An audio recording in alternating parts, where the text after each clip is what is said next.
we are going to start with citizens' time, item number 2. Is there anybody in the room who would like to come on down and speak? Mr. Prashpati, come on down.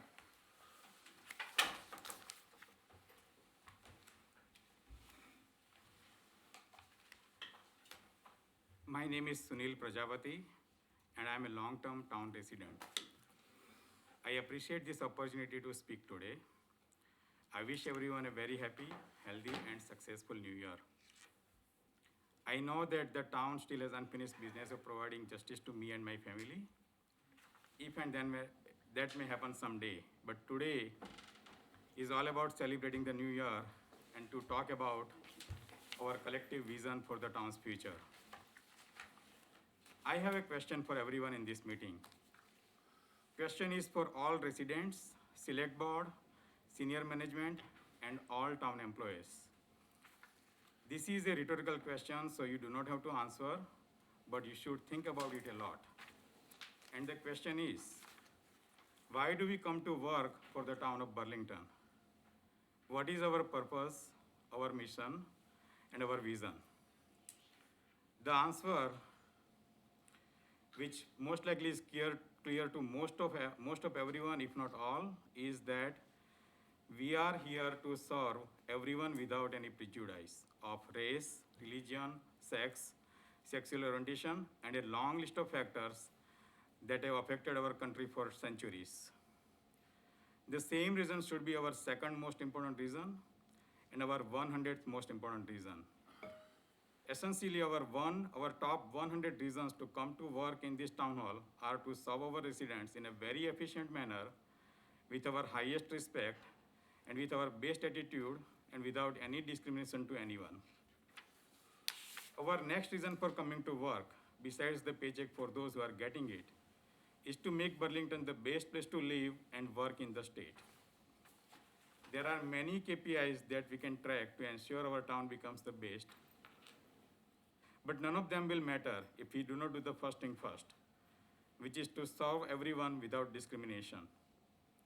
In Robert Frost's words, we will have to take the road less traveled to make that happen, but that would make all the difference.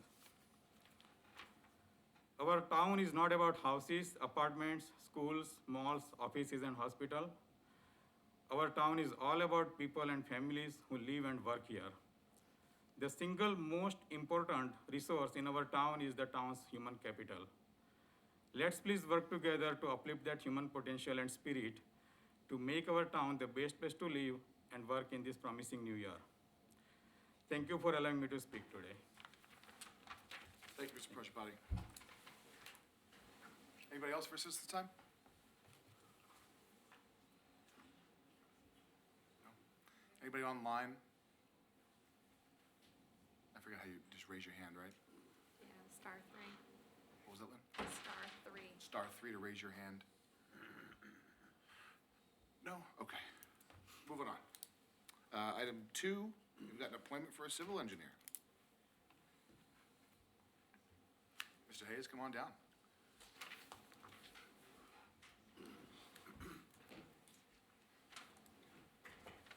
Good evening. Tom Hayes, Town Engineer. And tonight, we're making a recommendation for Gage Moran for the position of Civil Engineer. So Gage came to us as a student engineer last year. And with a little bit of shuffling in the engineering division, an opening became available. And we interviewed Gage, and we thought he was a great fit for the position. So Gage is wrapping up his degree, civil engineering, UMass Amherst. He is, if you've seen his resume, he has a 3.6 GPA, so he's obviously a smart guy. Not only is he smart, he's a hard worker. He is a apprentice pipe fitter. He worked for the family business, and if you've worked for the family business, you know they get their money out of you. So very impressed with his work ethic, very sharp guy. He will, and he does work well with the team. So I'd like to introduce Gage, and request that you appoint him as the civil engineer. Thank you, Mr. Chairman. With Tom's recommendation, I appoint Gage Moran to the position of civil engineer in the Burlington Engineering Department and ask that the board waive its 15-day waiting period. moved. Second. Okay, motion's been moved and seconded. All those in favor? Aye. Opposed?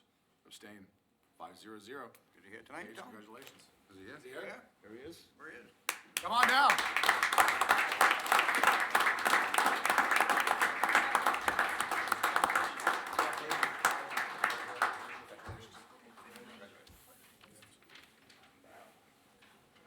was like, where'd my chair go? Thanks, Tom. And then I saw it. No, and then I saw All right, next up, item number 3, we've got a local building inspector appointment. Mr. DePel?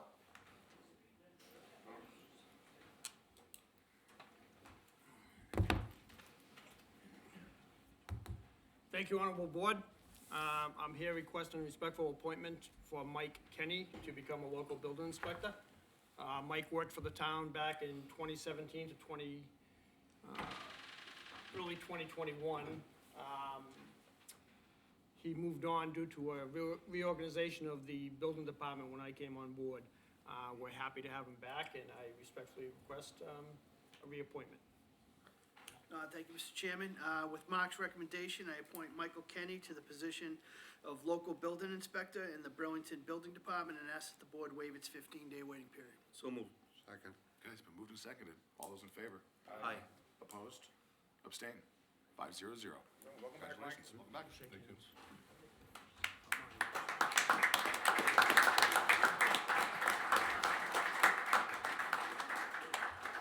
Welcome back. Thank you. Congratulations. Thanks, Mark. Congratulations, welcome back. Welcome back, Mike.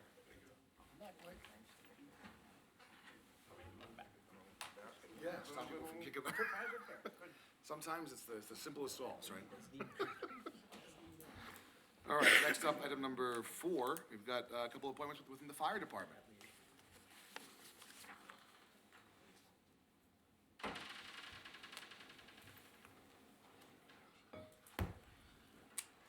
Good evening, everyone. Good evening. Chief, how we doing? Good.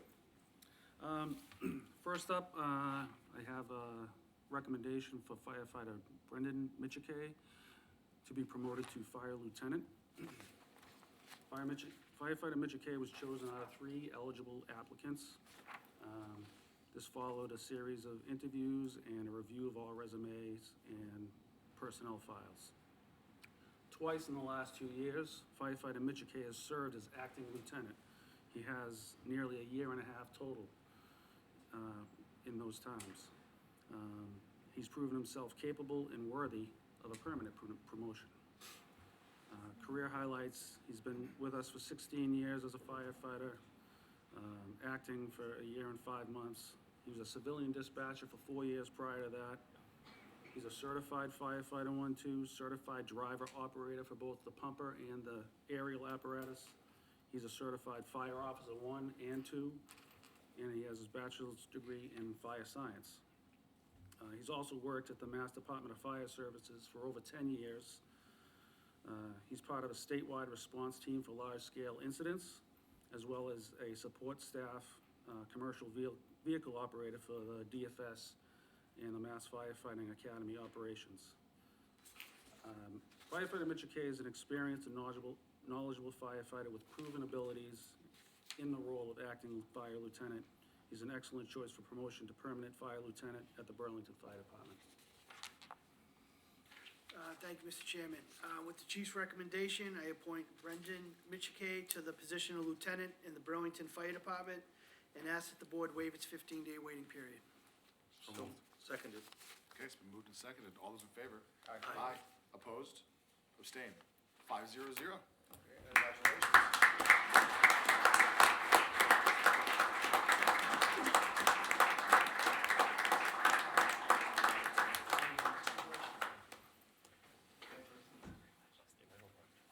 Congratulations. Congratulations, my friend. Congratulations. Chief, go through the other one, then we'll do pictures for everybody. Yeah, do pictures after this one.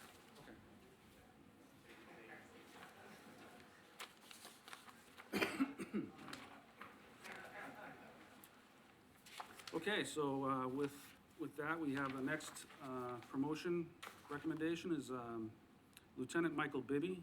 I'd like to recommend that he promoted to be fire captain. He too was chosen out of 3 eligible lieutenants.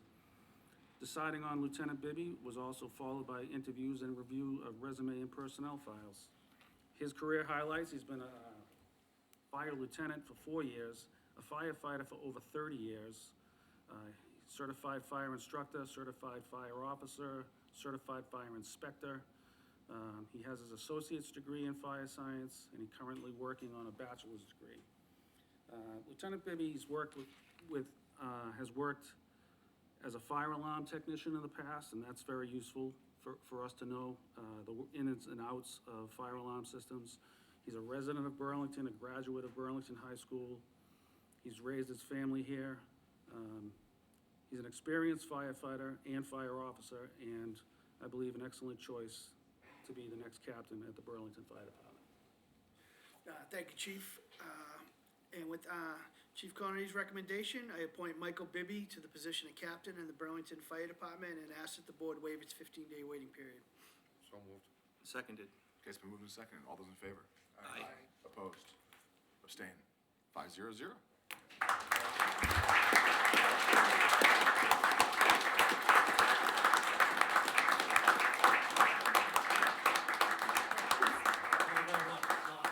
Congratulations. Okay, if you want to get some pictures. Yeah. We're gonna pause for a second, let folks do photos real quick, have some photos of the board.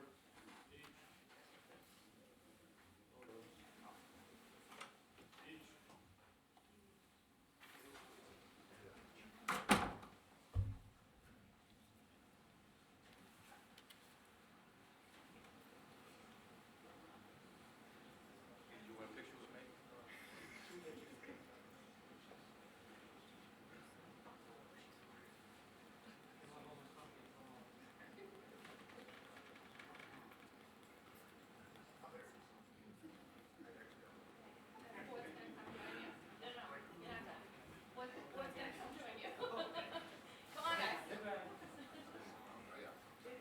Sorry. Hide it back, Michael.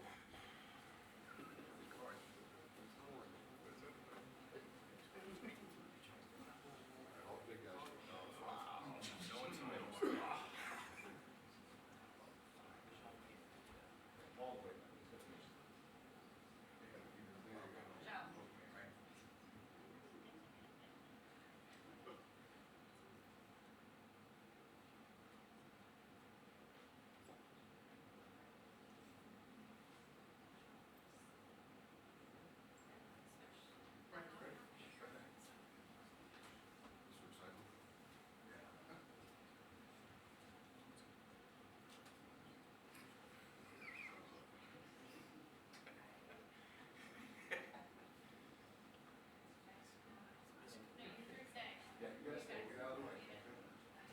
Do it reverse now.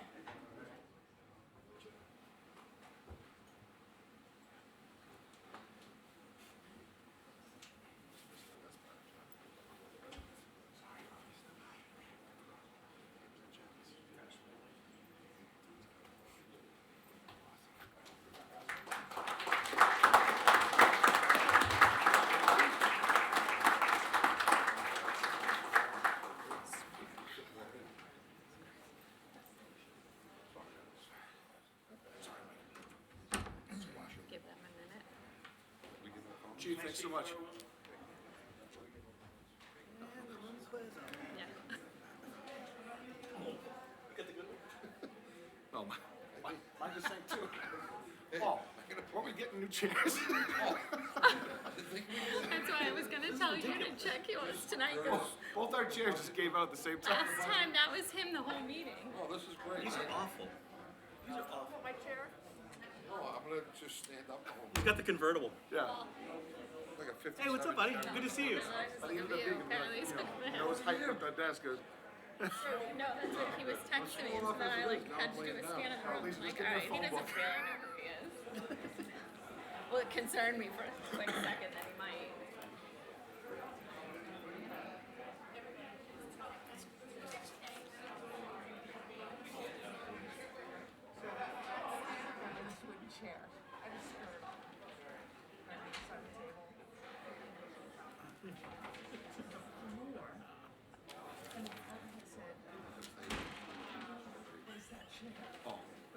chairs, soundproof doors. We gotta fast track that. Your attorney will I'll talk to you about the chairs. We definitely need chairs. There's a method to our madness. I hope so. Pass the hat for the chairs, I'm in. Waiting for us to leave, get a new board. They're only 20 years old and they were hand-me-downs when we got them, so we're gonna get our use out of them. Oh, gosh. Alright, your doors are shut. My next meeting will be like this. This will be my next meeting. Gonna take some screws out of these chairs next week. Bring in some of Joe's barber chairs. All right, let's go ahead and move on to item number 5. We got Conservation Commission for an appointment. Mr. Keeley, come on down.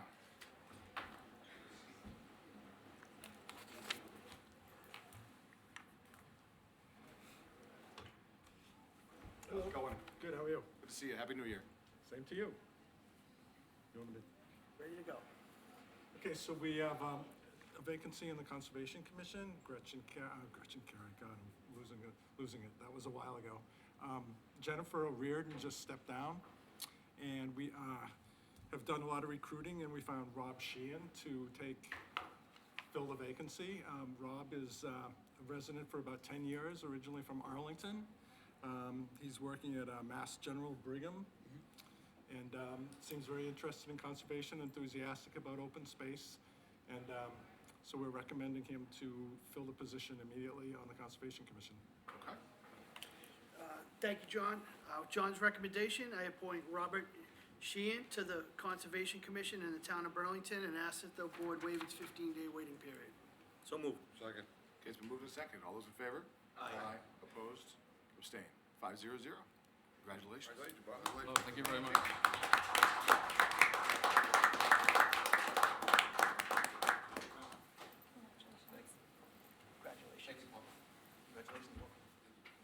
Congratulations. Thank you. Welcome aboard, Bob. Congratulations. Fall over this. What's next? All right, Paul, I think we've gotten through all the appointments, right? Yes, sir. Excellent. All right, next up, we've got item number 6. We've got the approval of conservation land purchase. Mr. Keeley. So this is just for your sort of general approval of our ability to just sort of proceed with the potential purchase of land. In 2011, you and the town meeting approved us to purchase 3 parcels of land on Sawmill Road. So they looked good, and then suddenly the seller just sort of dropped off the face of the earth, quit returning our phone calls and whatnot. So we were contacted a few weeks ago by his son, who said that, they're sort of trying to clean up everything, for the father, who's getting on in years, and they want to sell the land to us again. So I've been in touch with town council, and she, obviously says we need to do a new, go through the whole warrant and whatnot. But so we'll need to also hire an appraiser, get appraisals, do the negotiation and whatnot. I just want to, in advance, get your approval to go down this road. Okay. Gentlemen, questions? Mr. Spahos, how are you? No questions, Mr. Okay. Chairman. Joe? None. Mike? Yeah, what are we, John, what are we looking for tonight? Just sort of permission to continue the vetting of the, Yeah. Yes, just to continue the discussion and bring it back to town meeting if we're able to the numbers may change a little bit. get We went there there last time. successfully. Town meeting did approve this previously, and as John mentioned, and unable to track down the seller at that time, so. Right. Just to refresh your memories, these parcels abut our Sawmill Conservation Area. They actually abut the portion of it that was acquired with a separate grant for the old mill dam. So that was a grant that we got actually with the town of Wilmington to acquire the historic property at the Sawmill Dam, the Claps Mill. So it's a great property. It's basically if you've ever driven down Sawmill Road, the old dirt road, it's basically the entire right-hand side of the road right down to the end. I'm very familiar with that area, yeah. Where the chalet used to be. It's haunted. That was the old rumor. We sure we want to buy it then? No, I think it's a good, It helps I keep the actually think it's a vandals good. out. I think it's a good purchase actually for us. Okay, that's all I have. Okay. Jim? Just one quick question. This is where the old chalet used to be. So it's going down towards that, yeah. Is there gonna be improved access to the area, or is it gonna remain the same? So that's actually a town road. So the town, we're free to upgrade it. It's actually on the, it's an official town road, so, kind of like it the way it is. It keeps, the traffic kind of low down there, because it is potentially a, place where people could do dumping, illicit dumping, just, it's out of sight, No, sir, Mr. Chairman. Okay. Yeah, nothing I can think of right now. I mean, I'm generally in favor of continuing to explore this and seeing where it takes us. Great. So in terms of next steps, the appraisal is what comes next? Right. Okay. At which point you'll be back in front of us just to give us an update? Right, then we'd actually work up a warrant article for your Okay, approval. so the next step is to put the warrant. Yeah, I mean, realistically, it's probably not till the fall. Okay. All right. All right, so gentlemen, if there are no questions, I guess we can, if someone wants to, I'll make a motion, we approve the request from Mr. okay. Conservation. Got a motion? Motion and seconded. All those in favor? Aye. Opposed? Abstained? Okay, 500. Thank you very much. Thanks, John. Thank you. Thank you, John. Thank you, John. All right, next, item 7, we got an update from Youth and Family Services. Christine? It's good to see you. How you doing? Good, thank you. Happy New Year. Appreciate the opportunity to come and share some good news with the group. I love good news. So I'm here to talk a little bit about, and I'm hoping folks that are listening sort of can help us. This in summer, fall, we applied for a federal grant. This is a new grant from the federal government for youth, to prevent youth homelessness, basically. So youth between the ages of 17 and 25 that are either homeless or on the cusp of becoming homeless, they have set aside funding to work with them and figure out a way over a 2-year period of time to help stabilize their housing. The grant that we were awarded is $700,000. The biggest portion of that is goes for rent because they're paying whatever market value is, and so we figured out what the cost for market value was going to be in terms of up to 24 months of housing. We were able also, with this funding, technically we're supposed to come up with the 25% matching, so the town needed to come up with the 25% of the $700,000. However, at the time that we were applying for the grant, we already had passed town meeting, so all of the funding allocation pieces had been done. And again, given Burlington, the community that it is, has a lot of folks in town that are there to help support folks in need. And so we were able to demonstrate the resources that we could connect with that have helped with housing and basic needs for folks within this community, and we were granted the waiver for that 25%. So the entire $700,000 comes from the federal government. I must give the federal government 2 thumbs up because one of the other pieces that they're doing with this grant that they don't typically do, usually they'll give you the money, they give you the deadlines on things and then say, go do your thing. And when you don't give them the paperwork that they really didn't let you know that they needed on the date that they needed it, you're sort of stuck. There is actually support. So we actually have weekly meetings with resources from the state that help us walk through, because we've never had a grant like this before. And so there are supports there to help us walk through what the requirements are. There are other organizations that we're also connecting with in the state, so that piece is also helpful to find out what other communities are doing around homelessness prevention stuff. In the grant, there's also a full-time position, including benefits that are being funded by the federal government. It's a 2-year grant, and this, like I said, this is a new grant, so anybody who is receiving this funding, if we're successful with it, have an opportunity to continue that funding as long as the federal government has this program in existence. So we're really hoping to have success and also to be able to continue with this. So when we applied for the grant, we reached out to our stakeholders, to get a sense of, we had an idea in terms of youth, but the schools also have a much better pulse on homelessness, youth that may be either homeless or on the brink of homeless. And we figured that it was reasonable to be able to place at least 7 young adults here in the community at present. Then we may find out that there's more, and we'll have to deal with and address those pieces as we go on. But we felt confident that we could house up to seven at a time. The other piece about the way the grant works is, like I said, it's up to 24 months of rent support. That can be used in a bunch of different ways. So if we had we know that there's a number of kids that go off to college. There are those folks that don't end up going off to college. Some of them may be working. They may be taking classes in the evening. But it could be something where we're paying the rent 100% of the rent for a period of time. It might be that we pay a portion of their rent because they are working and are able to pay some. We may connect them with getting connected to some college courses that help advance whatever their income is to help pursue those pieces. There's a lot of flexibility built into the grant. It's not, this is what you do with everybody that comes through. You really do get to meet with folks, get a sense of what their needs are, and we can shape the program to meet what their needs are. I'm trying to think if there's any other pieces that.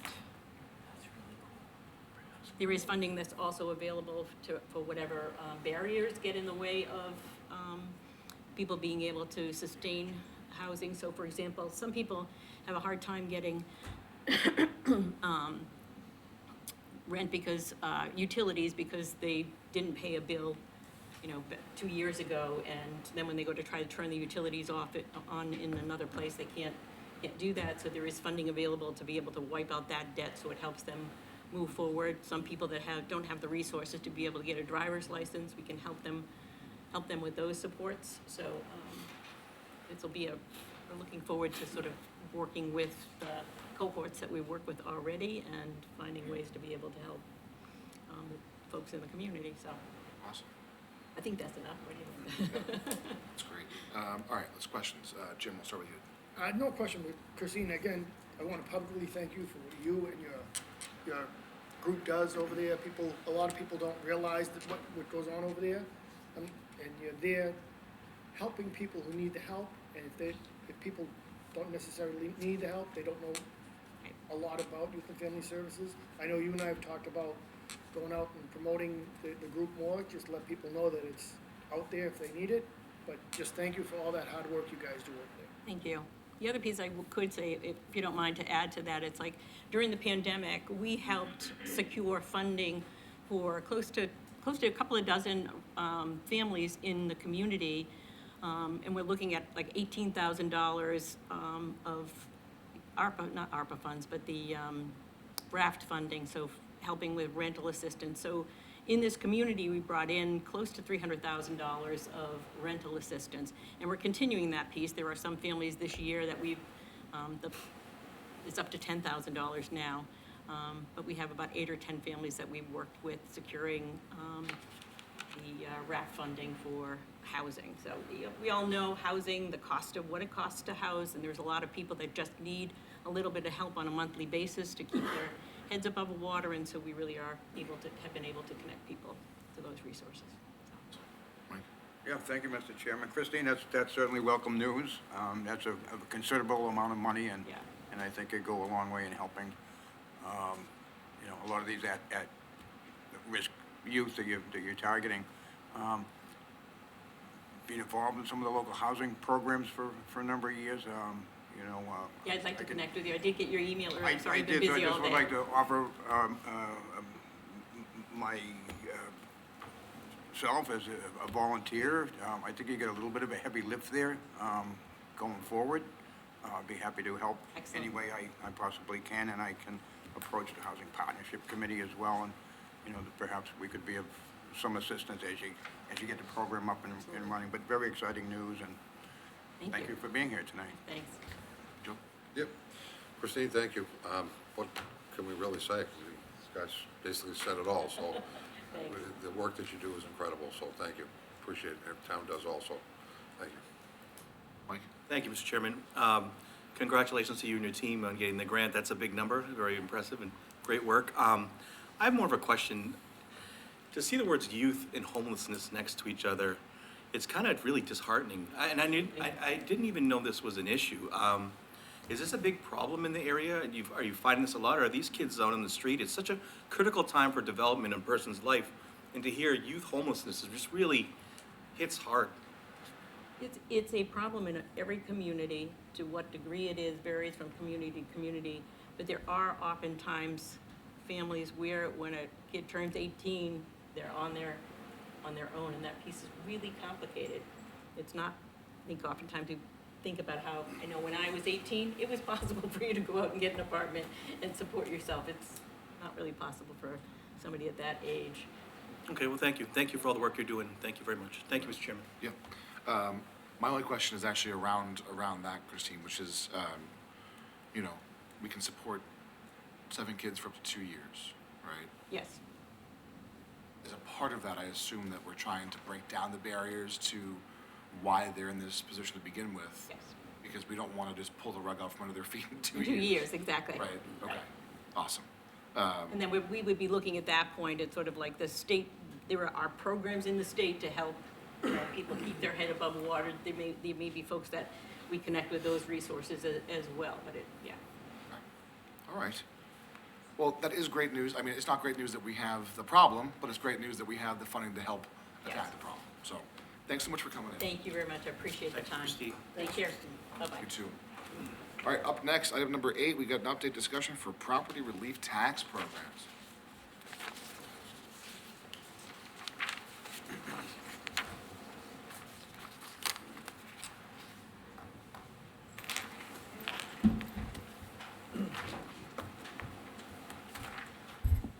Good Folks, how evening. we doing? Fine, thanks yourself. Good evening, everybody. We're just here tonight to remind citizens and residents that there are exemptions to provide relief on your real estate tax bill for seniors if they are struggling, if they could use a little help. There is one particular one I want to point out. It's the tax deferral that we feel a lot of people don't take advantage of. Not everyone wants to go that route, but the point of emphasis would be you do not have to defer all your taxes when you take the tax deferral. You can just tell us the amount that you would like to have deferred, and it'll be paid off. And if you end up coming into some money, you can end up paying it off in due time. So we just want to point all this stuff out, make sure people do know that there are some programs available to help with relief if they are struggling. We presently have about 210 residents taking advantage of our exemptions, as Paul was mentioned. And that, there's a list that's provided on the assessor's webpage. I believe you all have that. It relates to seniors, veterans. As I said, we have about 210 people. We probably have exemptions in the amount of about $180,000 on an annual basis. That's not the deferral. Right now, we have two programs, Paul, to keep on tax deferral. Actually, one recently paid theirs off and one is not applied yet, so we're almost at 0 right now, so, which is okay, but we just like everyone to know that there is relief if you're looking for it in our programs to help. The tax deferral program that Paul's talking about allows and they have to apply for it annually, allows for the tax to be accrued at a rate of 4%. Just letting and there's limitations regarding eligibility, which the assessor's department goes through. And as you said, it's 4% versus the 14% that we normally collect. And if you go into tax title, it's up to 16%, so. And it doesn't have to be paid off until they sell the house. They can. So it's just sorry, I'm jumping the gun, just a lien on the property? Correct, yes, correct. All right. Maybe the biggest exemptions we have are related to veterans, 10% exemption. We have some for disability, I should say, some at 100% disability. There's a myriad of different opportunities for seniors, for veterans and for other residents. I think the quickest thing is get onto the assessors. Yep, either get on the, go to the assessors webpage, in the town of Burlington, or, just call the assessors office or stop by, and, we're happy to explain everything to everyone and answer any questions anyone may have. Awesome. We send out roughly 8,000 bills on a quarterly basis, and there's opportunities for people, so. Absolutely. Paul, I saw you, Reggie. No, thank you, Mr. Chairman. It's that time of year when the actual tax bills have just gone out, so we thought it was a good time to remind residents that there are some programs available. The town offers the maximum relief that we can under Mass General Law. It's not great, but it may help you out if you're in a certain circumstance or income bracket. So I would urge all residents that may be in this to please do look up the assessors. Their staff is great. We're working with people to try to help them along. And they did a nice summary document for the board here tonight, and I think we can get that up on our website as well. I appreciate it. We asked these folks to come in just to remind everybody that there are some programs out there, and we do continue to try to find more ways to assist residents that have difficulty paying their taxes. And like I say, the state rules are pretty rigid, but we'll continue to be on the lookout to try to find ways to help people that are having difficulty. Awesome. Okay. Paul, something else you want to add? I just wanted to make sure that, this particular document that, the board has tonight, it is on the assessor's website as we speak. I believe we also sent it out, not in this lot, the previous tax bill, we put that out. Okay. Awesome. All right, turn to the board. Gentlemen, questions? Joe? No? Mike? No, you did a great job. Thank you. Do you still have the, I was able to get a printed handout from your office, Paul, I don't know, maybe 10 years ago, for folks who may not have internet access. Do you still have that little brochure? I remember it was like 4 or 5 pages, explaining the different Yes, we do. benefits that are Yep. available. So if somebody wanted to come in, they can come Yep. in and ask for that in Absolutely, yes. person as well. So, I just want to clarify something. You mentioned we had maybe some 200 or plus families. They're not all in the tax deferred program, right? No, the 210, Selectman Runyon, is for exemptions. The deferral, as Paul just updated me, we currently have 0. So there's, so 0 in the deferred plan. These are other things, whether it be blind or veteran or what other These are disabilities. exemptions that range from $350 to $800 to $2,000 on a tax bill. There's 1,000 to 2,800 on 350, depending upon the, and it's all listed out in the potential tax relief that's available. Previously, those exemptions were allowed in the first and second quarter. The norm is to allow them to grant them in the third and fourth quarter after the tax rate has been set. So we did cause some confusion this past year as the exemptions were allocated in this present third quarter into the fourth. Okay, so I think the timing is perfect, because I'm still irate over these electric rate increases and fuel increases and everything else. It's gonna really put a burden on some families out there, not some families, all families, let's face it. So glad you're here tonight to talk about options that residents will have, so thank you very much. Welcome. Thanks, Mike. Jim? One quick question. I don't open my tax bill because it gets paid by the mortgage company, so I haven't looked at it in a while. Do we include this information on the tax bill, or could it be included? This past tax bill, there was not an insert. The bill before that, we inserted some discussion about how you can pay online and the convenience of doing that. And I believe the second side was this exemption. By law, we can insert as long as it doesn't increase the cost or the weight of the mailing.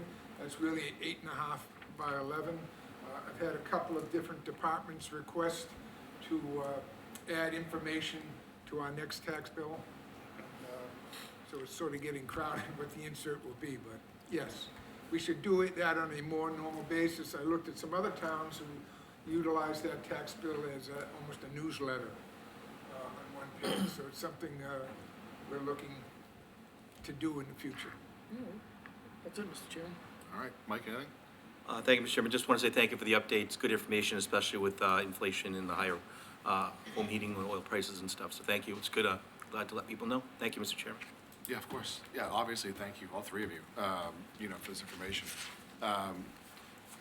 It may be time for us to sidebar with Ms. Warfield about perhaps a homepage update that will allow us to get some of this information, I think, more front and center for folks. I know that obviously there are certain limitations, to getting things in people's hands. But, if we can get them at least to the homepage of the website, where they can, navigate from there, you may find it might be a little bit easier for folks. So anything we can do there, because I think the hardest thing that we have to contend against is getting the word out, right? There are people that, maybe isolated from their neighbors, or, they can't get out of their home, or they, just aren't talking about this kind of thing because, pride, right? I don't think I'd be walking down the street going, hey, I can't pay my taxes. So I think that if we can find a way to create more access points for this, it'd be great. All right. Well, thank all of you. Thank you. Appreciate everyone coming in. Mr. Chairman, Gary, what else? Where are we at here? Of the senior, actually, before we get too far, because you're talking about, families having trouble and stuff, there is also field assistance that's available, for people who are having trouble. And then to add, to put bad to worse, or worse to bad, I received, word late last week that, the SNAP benefits, which are the food assistance, they are, for the last basically 3 years, they've been at increased max levels for everybody who's been on it. That is going away, and that goes away as of the March benefit. So people are going to really start to feel it, especially with the inflation. There's options that people have that I just want to go over really quick, if you don't mind. If they have medical costs over $35 a month, they can they will be getting a medical form in the mail that they can fill out and send in to get themselves up towards the max. If their housing costs have gone up, they should let DTA know about that. And if someone is looking for work, or in school, or they have a child or a disabled adult care costs, they should also let DTA know that. So that's for everybody. That's not just seniors. I'm kind of a couple different hats going on right now. So I just want people to know not to panic. They will have gotten a text message over the weekend from DTA letting them know about the benefits. There's options, there's things we can do. The main thing is just not to panic. We have a couple of months to figure it out and find other ways to help. And don't forget about the food pantry, because those are, they can certainly be helpful. Marge, you said that right now they're at max. Everybody's at max right now So when it for goes their away, household.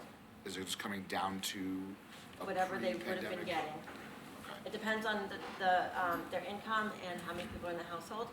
For some people, it's gonna be a loss of up to $132 a month, which is huge if you've got a family with children in it. Yeah. So, Any questions on that, gentlemen? No? Okay. Gary, something else? Mr. Chairman, if you skip down to item 10, that's also a item that's related to the three of us versus having us go sit down for one and. you can stay with me. I was gonna say, just stay where you're at. Okay. Marge can cover the senior work-off program, and then we'll come back. That's me. Okay. Is he trying to jostle my agenda? Is that what you're saying? Nick, the solution, just He put them thought he on. got No, I was just looking to free up someone who, I was gonna Maybe we should stay move to the anyway. end. He thought he got moved. Low. Watch out next Careful, time. careful, Gary. The board's getting feisty. They want you at the back of the agenda. I've already talked to Lynn Hill about that. Positioning today. All right, Marge, go ahead with the senior work-off program. Right now, the property tax work-off program is for those who don't know, it's a program for seniors to work off $1,500 of their real estate taxes.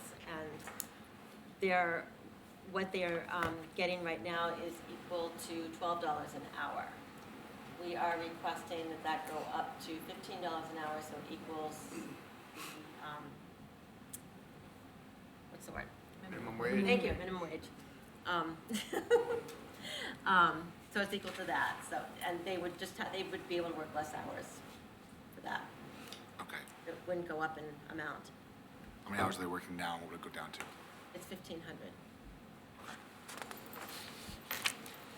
$1,500. $1,500.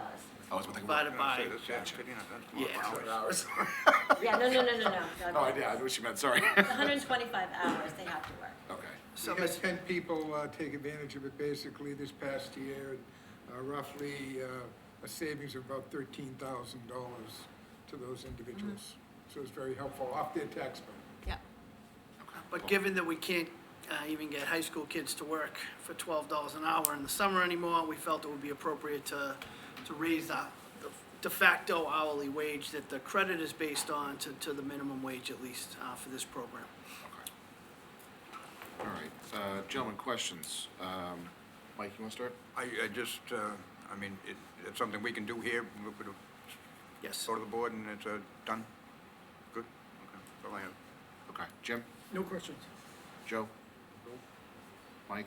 No questions, Mr. Chairman. All right, and obviously we can absorb this in the budget, I think that's what he was just asking, right? Yes. Okay.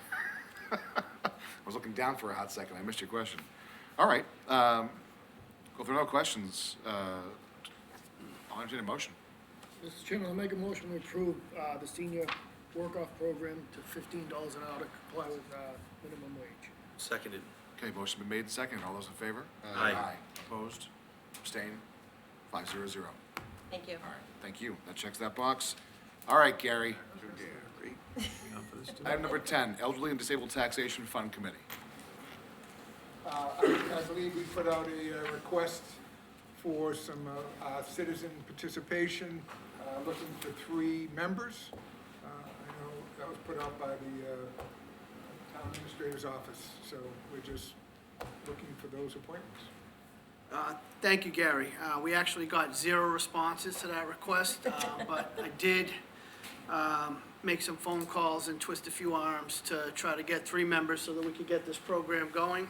And I have 3 names to put up for the board tonight to be appointed. It's actually a board appointment, so it's not my appointment, so I'll need you guys to do that. But the volunteers that I've gotten for the program are Sean Connors, Rose Magliozzi from the COA board, and Stephen Marchese. So those would be the 3 folks that were willing to serve on the committee and help get it started for this year if the board would be willing to make those appointments. Okay. And we can appoint them as a group? Whatever you wish. Whatever we're doing? Yep. Okay. All right, well, I mean, I certainly appreciate the 3 of them stepping up after you strong-armed them. Nothing No, comes to obviously, mind. yes.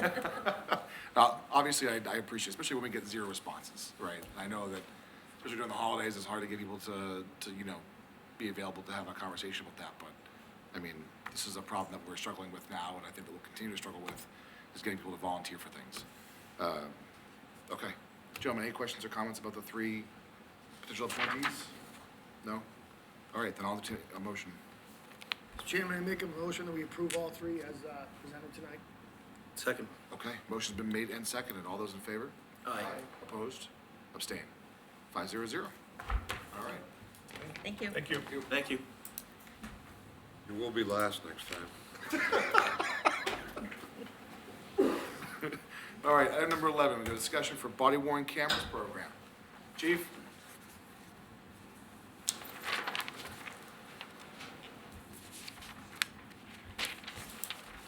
Happy New Year, Chief. Happy New Year. Thank you. So, Mr. Chair, I just wanted to appear before the board tonight to give the board an update on the status of the body-worn camera program. So just to give you a little bit of a recap, last spring, early in the spring, we were granted a a grant through the Office of Grants and Research for about $184,000 to fund a new body-worn camera program. A lot of this is a result of police reform and what's still working its way through the police reform law. But Burlington thought it was a good idea to go for this, so we applied for it, and luckily we were granted the funds. Now, unfortunately, what that grant is not allowed to do is pay funds for storage or warranties. So there was a big extra cost to the program, and we went before town meeting last May, and were approved for a warrant article that would fund the storage costs and warranties and some of the incendiary costs that come along with this. So after town meeting, we put a working group together within the department. It was made up of 9 sworn officers, both command officers and patrol, from different divisions, and let them work through a working group to pick the best vendor for the camera program, and we've done that. So as of December 14th of '22, we signed a contract with Utility Body-Worn Camera Program. The cameras will be delivered approximately 4 to 6 weeks after signing of the contract. So we're still a couple of weeks out. What's going to happen in the interim is each officer is allowed a $200 allotment to buy new uniforms to allow for the camera placement on the uniform. And every officer also receives up to 5 retrofits, because what's going to happen is the way the camera is going to attach to the uniform, it's going to be buttoned in, and there will be a grommet. Just picture the camera on your cell phone. It's going to be locked into the uniform on the outermost garment. So all these uniforms are going to have to be retrofitted. So that comes as part of the cost in the contract. So we've got to get that process done before we can start to wear the cameras. And what's also going on, if you remember from last town meeting, we have a new records and CAD system, computer-aided dispatch, coming on for both police and fire. So it will make sense to have this integration and rollout after the Pro Phoenix system is up and running. So my timing right now is about the time we go into summer uniforms, which is mid-April, because it doesn't make sense to integrate with our current record system and then roll it over to a new one. One of the bigger pressing issues that I wanted to come before you is to just reiterate what I said last year. This program is going to come with a cost, and based on the amount of money that we got through the Grants and Research Award and town meeting, we're still going to be short over a 5-year period. We're looking at a budget increase in the operating budget of about $58,000 a year. Now, again, I've always said, as a taxpayer, I understand the implications that go along with this, but the advantages that we're going to be able to bring to the department, I think, will end up being very advantageous to the community. There's going to allow for transparency. Hopefully it will decrease court appearances. There'll be accountability for the officers as well as the civilian population, because believe it or not, we do get frivolous complaints. It will certainly increase professionalism. And a good thing about this is it brought the unions together. Both the brass and patrol union were very willing to work with this, and we worked through a new policy very quickly that has been implemented. But as we move along, I'm sure we will tweak the policy a little bit. But I'm happy to take any questions. You know, there's going to be a learning curve as we go forward with the program. But I'm happy to discuss any questions you may have. Thanks, Chief. Start with Joe. And Chief, thank you for this. I think it's gonna work out great for the town. The only question I have is it for just the patrolmen, or is it for the brass also? And everybody from myself down will have a camera. Okay, all right. Mine won't be very interesting, but I'll have a camera. It'd be great looking at that office all day long. Paperwork. Right. No, I didn't know that. Yeah. Thank you. Mike? No, sir. No. Good, Jim? Yes, thank you, Mr. Chairman. Chief, if you could just educate the board and the public on with issues of evidence retention, how long it has to be retained for, because this storage, electronic storage, is gonna be massive. Yes. It's gonna be huge, because it's gonna be stored for, till the case is resolved, and then some. Right. That, was it 7 years after, I believe? Or- So according to the public records retention, there's different things depending on whether a case is still active, et cetera. And then there's information if you have an interaction that doesn't go anywhere with court. There's some policies that are 6 months up to a year. So we've put that into the policy. I don't have it specifically in front of me, but we do meet all minimum public records requirements, and then some to safeguard the information. And the other thing is the program we picked, this is all cloud-based. So that footage is going to go up there and it cannot be erased, okay? We can redact if there were privacy issues, et cetera, but it cannot be erased. So it will be there, you know, as long as we need it according to the public records retention.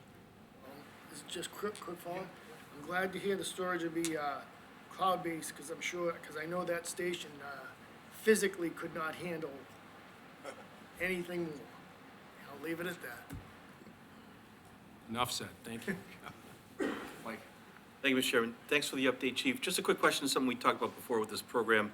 Has it been worked out with what's going to happen with the cameras when the officers go on break for lunch or something? Are they required to, will they be able to turn them off and on, or how does that work out again? Yes, so what we have in the policy that we've worked out with the union, and again, we took policies from all across the country and took what we thought were best practices. Officers do have privacy interests when they're working, so when they're on a break, I don't require them to have the camera on. The nice thing about these cameras is there will be sensors on the holster as well as the taser holster, that anytime the weapon or the taser is broken from that holster, the camera will automatically activate, as well as any lights in the cruiser. So there are safeguards to make sure the camera goes on when it needs to, but officers will be allowed in certain circumstances to shut them off. I don't need to see what they're doing on a break necessarily, or you know, there are some privacy concerns. Thank you, Chief. Thank you, Mr. Chairman. Yeah, of course. Chief, a couple quick clarifying questions. Sure. So, like, you're wearing your jacket right now? Yes, You'd have to have that retrofitted yes, camera in that. yes. And so if someone's doing a detail and they got a raincoat on, that's also, so we're talking literally every upper body garment has to be retrofitted. Yes. Okay. At least the outermost garment that they're going to wear. So you'll see that some officers wear like the outer vest. Right. They can do the outer vest. I don't usually wear a jacket, so officers will be allowed 5 pieces of their uniform to do. Anything beyond that, I can probably take care of with, when we bring on new officers, when we pay for that. But in time, we'll be able to get everybody retrofitted. But we'll take care of the first 5 right at the start.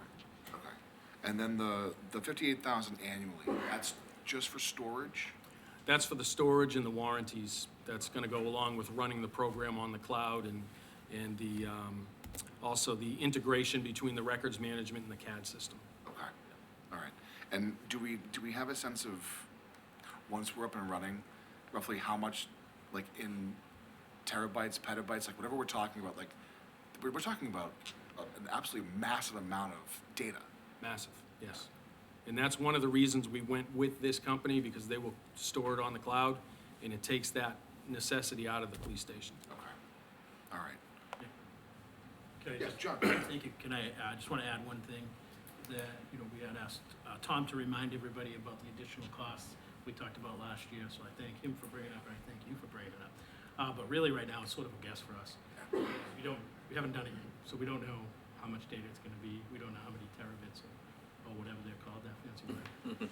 So, right now, that's what we're looking at, but that could change over time, so we'll keep an eye on that, and as they always do, we'll be all over that. Okay. All right. Paul, Joe, is there something else you Yeah, wanted to just add? a quick question. You said something about details. So would the officers be wearing them on a detail? Yes. They will. So if they're in uniform, they're having this. If they're in uniform performing any official function, they will have a camera on them. Okay. Yes. Thank you. Paul? Thank you, Mr. Chairman. I just want to reiterate my gratitude to both police unions. We were able to negotiate body-worn cameras into our last collective bargaining agreement. I owe John a great debt of gratitude there for his work on that, and I just want to thank both of the unions for being able to work with the chief to develop the program.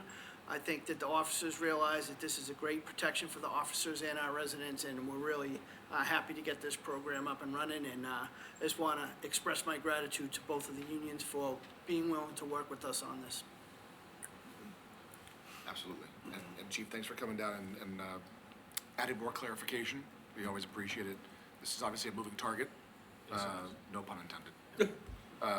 But I know that we have top-notch people taking care of it, so thank you. That really was unintentional. That was a turn of phrase that I probably shouldn't have said. All right, if there's nothing else, we can release you to the, so thanks so much for coming in. Appreciate it. Thanks, Chief.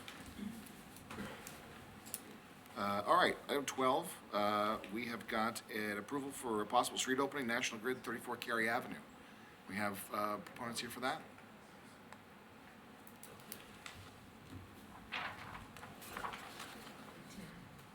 Good evening. Good evening, my name's George Katsarakis, I'm the owner of 34 Cary Ave, and we're requesting permission to access the street so we can bring a gas line in and heat the house, if that's at all possible. I know there's a moratorium on. We'd like to put natural gas in, and if we can't, I guess we'd have to put temporary propane, and so we're hoping to avoid that, if that's possible. Understood, okay. Gentlemen, questions? Mike, we'll start with you. You brought it up, I was gonna suggest, I know it's a bit of an inconvenience, but having some propane tanks on there, but, at this point of your construction, you're not ready to move in. It's a relatively simple matter of, needles or fittings or valves or something like that on your heating equipment, and then it can be easily converted back to natural gas in the spring. DPW really, really frowns on opening up the streets in the winter, and we agree with them. I don't view this as a true emergency, in my opinion, due to the, where you are in the construction period right now. I think the best alternative would be propane for the time being until April. It's only a couple months away. Yeah, I didn't deem it emergency. I didn't know what really would qualify it as a hardship. So I thought, well, I guess we'd find out now, so.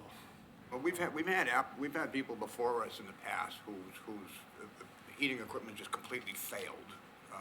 Oh, I got you.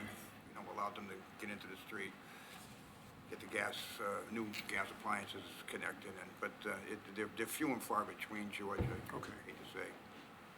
No, listen, I respect the board. I mean, that's why we're here. You got the wisdom of the town, so you can guide us so that we make good decisions. So I respect whatever the decision is.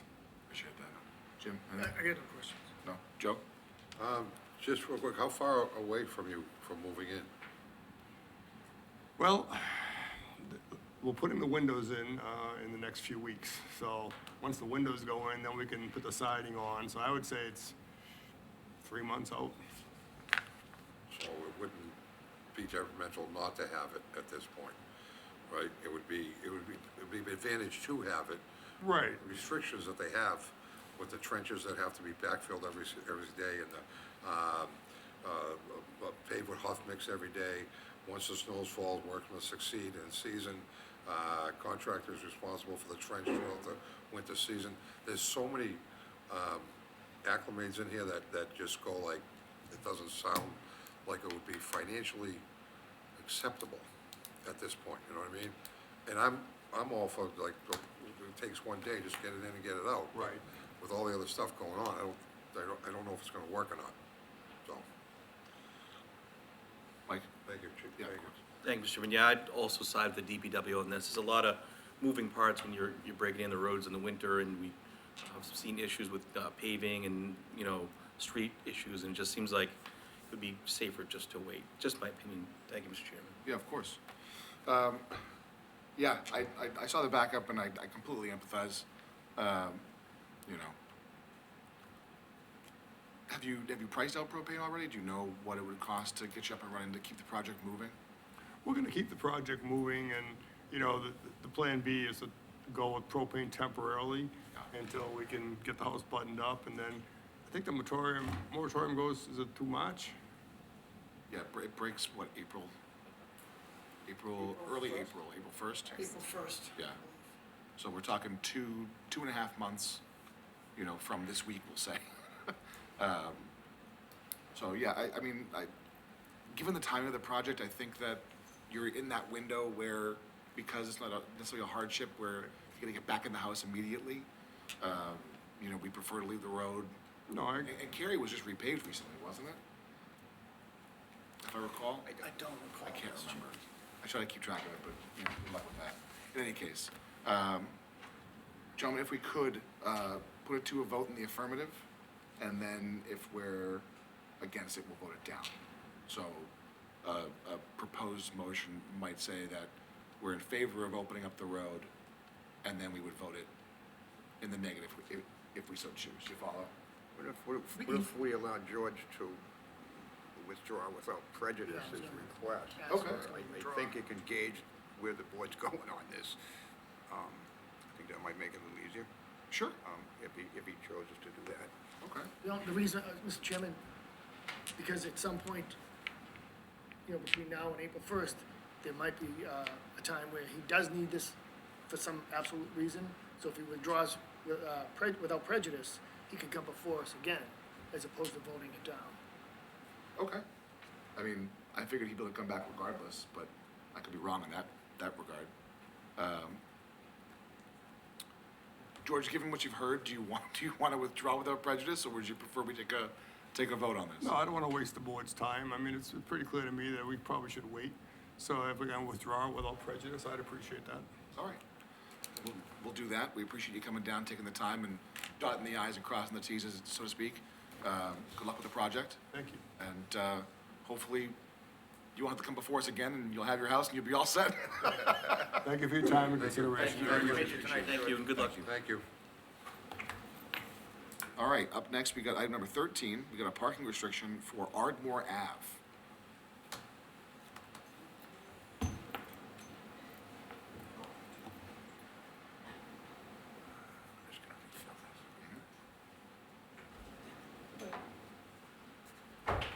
How we doing tonight? How you doing, Bud? Good.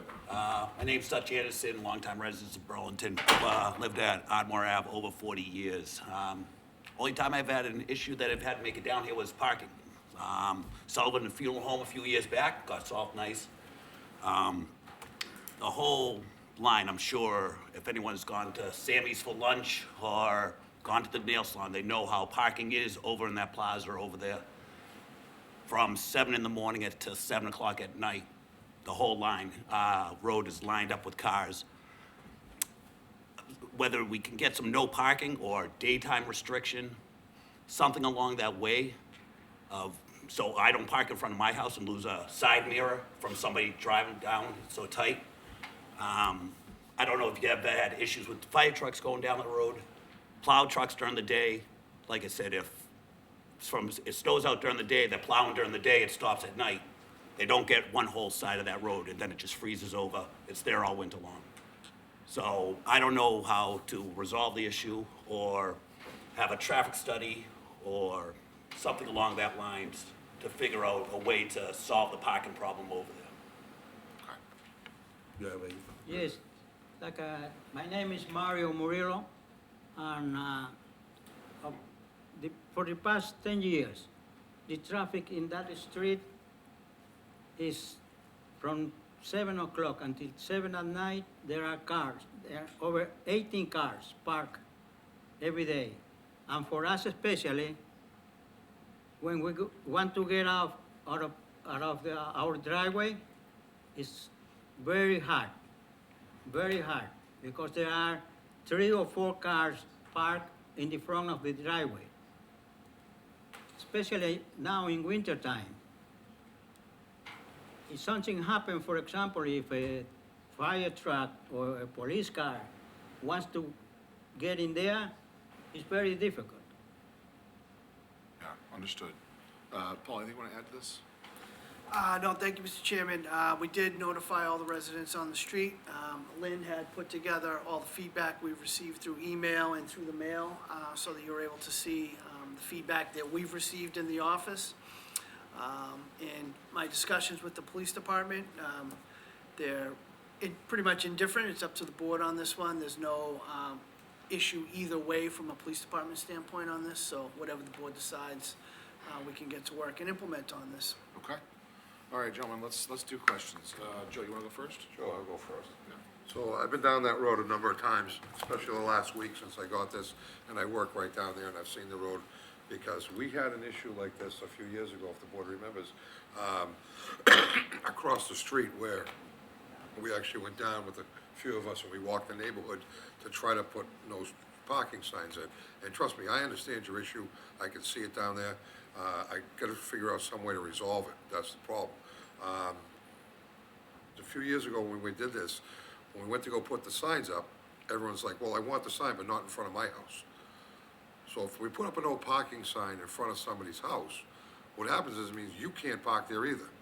That's what happened prior to. So I don't know what the resolution. What about a 7 to 7? A daytime, because that's when those places are open, and that's when all the employees park there all day long. It's not just Sammy's. I don't know, I'm on the nail salon side of the other plaza, so it's all the other, and they are right in front of 1 and 3. They Right. park 7 cars right there solid. What house is yours when you get out? Number 1 on the corner of, right by, Right the next- Sullivan's, right- Field Road you have parking the- lot. You have the driveway that's indented in or pushed in a little bit? Yeah, in front of yeah, the- yeah, it has a little your dip house in it, there? yeah. All right, because when I was standing there the other night, I was looking at it, and I got out of the truck and I was looking like, okay, so if a car's parked here, this guy can't back out. If Yes, another no, car's it's a parked over here, 5-point turn this to guy get into can't the back park, get in, I got 2 driveways on either side. So I think that, I think personally with the board itself, I think that if I went down there with somebody else and just took a look at it, and we did with the DPW I'm talking about, and we did the 7 to 7 parking thing, on one side of the road, that might be a little bit better, but then again, once we put it on that one side of the road, the residents have to realize that they can't park on that side of the road. You know, you can't even park there to go into your house for a second. Daytime parking, I don't think we're worried about, you know, we might have visitors at night, it's gonna be after 7, we're not worried about that. It's more the daytime, just getting in and out of driveways and plowing mainly. That plowing's a real pain in the winter. No, that neighborhood's tight, those roads are tight down there, whether it's. You know, behind with Sam's Sammy's, or- it's a big cut-through Yes, road sir. for people getting lunches, so Absolutely. heavy traffic. Absolutely, cut through road, they park on the sidewalks in front of Sammy's, and they do all kinds of stuff down Yeah. in that little windmill section. You know, that part Burlington doesn't know exists. Did I say that out loud? Joe, anything else? No, I'm good, I'm good. Thank you, Mr. Chairman. Yeah, this sounds like a terrible situation. I'm sorry you guys have to deal with it. I think we should do something. 7 to 7 does sound reasonable for no parking on the street. What would you do, 7 to 7 for 7 days? Is that what you're? It's mainly weekend. They are open on the weekend, but with the dentist office closed, you get, they're open early morning, so you don't get as much foot traffic in there on the weekend. So if we could get the weekdays, fine. If it's 7 days, fine. You know, we'd just like to find an issue to have this solved some way. Yeah, maybe we start with the 7 to 7 during the week and see how that goes, and if it's an issue, we can revisit. But they definitely gotta do something here. It sounds like an awful thing. Thank you, Mr. Chairman. Yeah, of course. Jim? Thank you, Mr. Chairman. I was thinking the same thing, because on the weekends, if you have visitors, that means they couldn't park there as well. So I think Monday through Friday, 7 to 7 but it would have to be the whole entire side of whole side of that street, one side of the street. The even side number, that's where everyone parks, So, on the even side. because you can't put it in just a few houses. Yeah. It's gotta be a whole So it side has of to the be the street. whole side. And it can't be both sides. I think 7 to 7, Monday through Friday would definitely help, so. It is a nightmare down there. Yeah, thank you, Mr. Chairman. I too am very familiar with that area. I, love people at Sammy's, the Domino's, all the folks that do business down there. They're wonderful, good people. Joe mentioned we did something on the other side of the street a few years ago. I think what happened is that ended up pushing some traffic up to Ardmore. Adding to the already congested parking area on Ardmore. So, I mean, what are we really doing if we put more no parking signs on Ardmore? Now we're gonna just we're gonna be chasing it up and down the Windmere Hills. I Yeah, but don't we gotta know do- what the we- solution is, but. You're 100% right, but we got a 2-year break from it, so. And I can tell you, I know from personal experience trying to turn left onto Ardmore, coming up the hill there. When the cars are parked right there, we can't make the turn. Can't make the turn. We have to go up and around and come in from the other Sullivan Funeral Home end to get to McCarthy's house or something, for example, okay?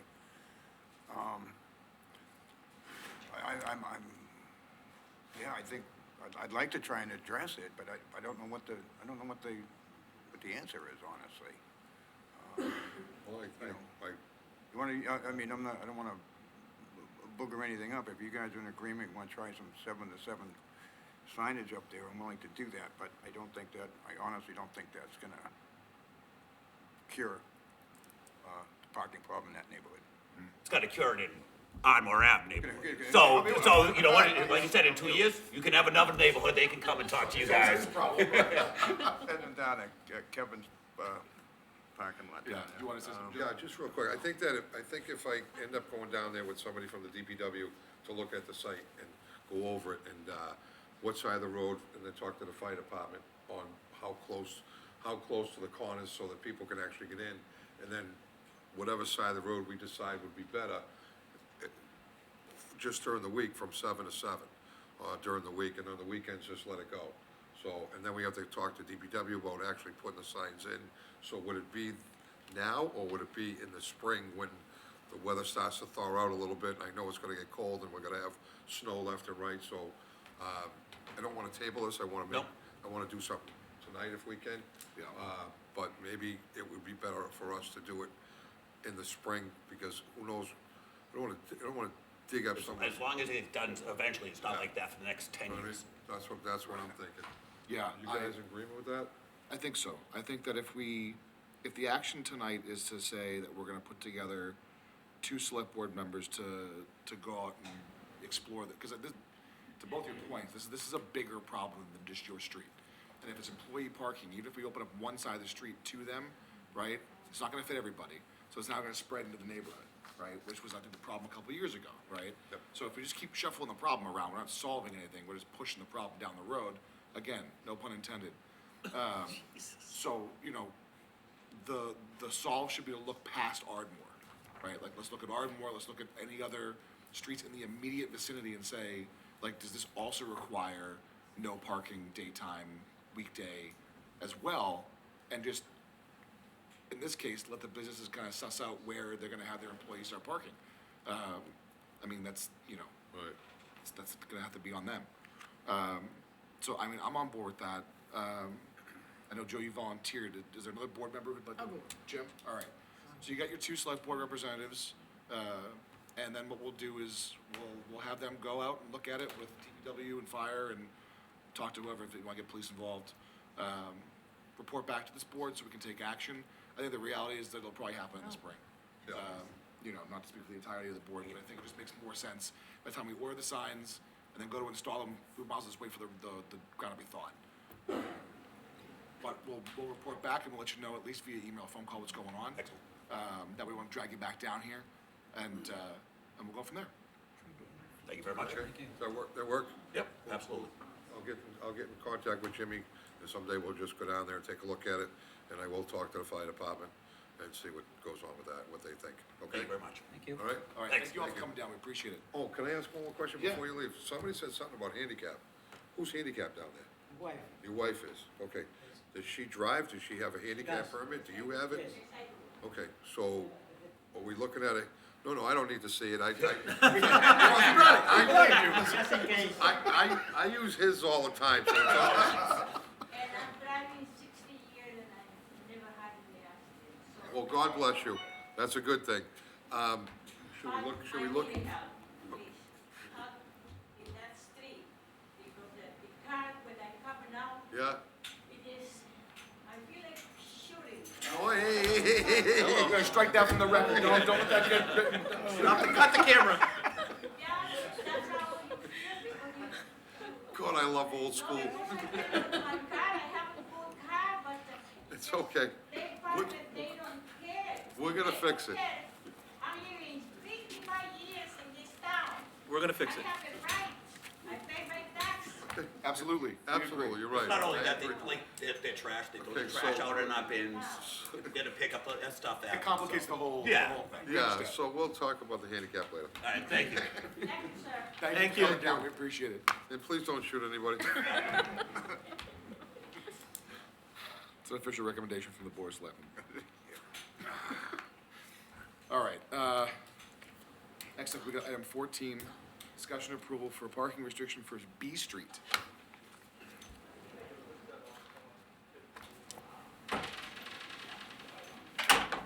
Folks, welcome, thanks for coming down. Thanks for having us. Pull some more chairs over. No, we need more chairs. Yeah, pull some more chairs. So, if you want to stand or grab a chair, please do. No. Any Anyone who's gonna start speaking, please identify yourselves and tell us what's going on. My name is James Murphy from American Food Systems and J&M Realty. We're located at 30 B Street, and we are on the cul-de-sac of that road. And I think everyone here will speak and say the same thing. We've had commercial box trucks that have been accumulating over the last year or so, and it makes it very difficult first off, we have a daycare center, we have a swimming center, we have a after-school program, and at my building, we receive at least 2 to 3 18-wheelers a day. So it's very difficult for them to come down the road with box trucks on both sides of the road. And snow removal is an issue. And they, last week, pulled up on my lawn to jumpstart one of their vehicles. I sent pictures off, and it's just become, cumbersome, dangerous. Well, what started all this is I almost hit a kid myself leaving my office when they were stepping out of their car to go to the swim center because the box truck was there. Fortunately, I was going slow enough. The very next day, I started a petition around the entire development, and every single person that either leases or owns the building signed off on that petition to have commercial trucks banned from parking on our street. Anyone else want to? Carla Salvucci, a business owner, property owner and landlord located in Burlington, specifically 6B Street. And I'm here to respectfully request that the board consider an amendment or modification to ordinances regarding the parking on A and B Street. As previously stated, it started off with one box truck, but it's become headlight to tailpipe lined up, and they coordinate their time of coming there, and it's the entire street for B Street and A Street. And the purpose of coming here and asking this board to change the parking restrictions is because it's public safety. What we have is a couple of things. One, there's an aquifer there, and these trucks, not only do they park there, but they also service their vehicles. We see the oil leaking, and they change in service like their motors in the car, and I'm concerned for the environment and the aquifer that's in the area. Second, I'm concerned obviously about the Goldfish Swim. I'm concerned about the students and for my own safety. If you can even access the mailbox, which usually you can't, when you come around, you don't know if there's a car coming, and it's a safety hazard because you can't see. And also the children at the Goldfish Swim, they get out of their car and there's one lane of traffic, and my concern is that we're going to have a problem. The other concern is I'm mindful that most of the businesses have parking lots, but for the Goldfish Swim, a lot of parents do park on the road, so I don't think we want to restrict parking. I think my request specifically would be to limit no overnight parking and restrict daytime parking to 1 hour, because that would enable the business to have the parents park on the side of the road and the kids get out. I think we're all respectful of each other, but the businesses, the trucks that are coming here, they're not even from businesses in Burlington.